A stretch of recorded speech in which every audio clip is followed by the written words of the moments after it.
Well, the first case of measles in South Carolina has been reported tonight, and it comes as the numbers are spiking across the nation. Queen City News reporter South Carolina Bureau Chief Shakira Speaks tells us what health officials are saying. The number of reported measles cases is officially the highest in 2025 since 1992. Data from the Centers for Disease Control and Prevention shows there's been nearly 1,300 cases in the United States this year, 14 more than the last highest outbreak in 2019. One of those comes from South Carolina. It is scary. It's scary, and the worst is yet to come. This is not the end. This is just the beginning. Measles is transmitted through the respiratory system. Dr. Carlos Paxter at Carolina Pediatrics says the sickness affects kids, young people, and adults differently. At first, it may feel like it's just a cold, then it hits. You have an incubation period between a week and 3 weeks, an average of 2 weeks.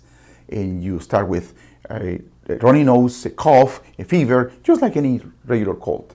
And 1 week later, you develop a rash that is characteristic of measles. CDC officials report 27 outbreaks this year. About 13% of cases have been hospitalized and 3 have died, including an 8-year-old and a 6-year-old in Texas and an adult in New Mexico. The 3 individuals were not vaccinated against measles. Unfortunately, the only way to prevent this is through a vaccination.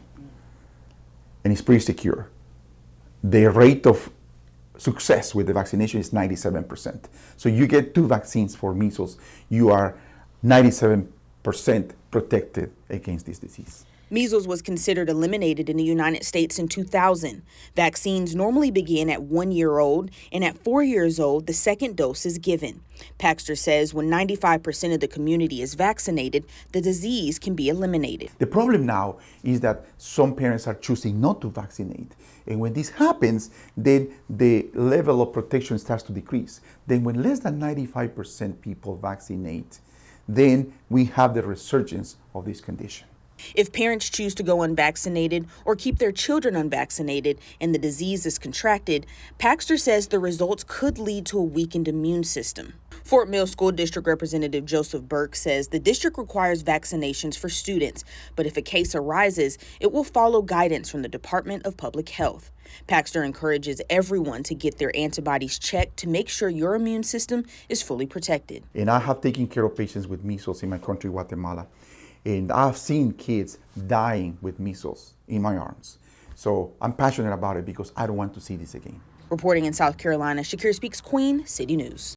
Queen City News Plus. Just search Queen City News on your smart TV's app store.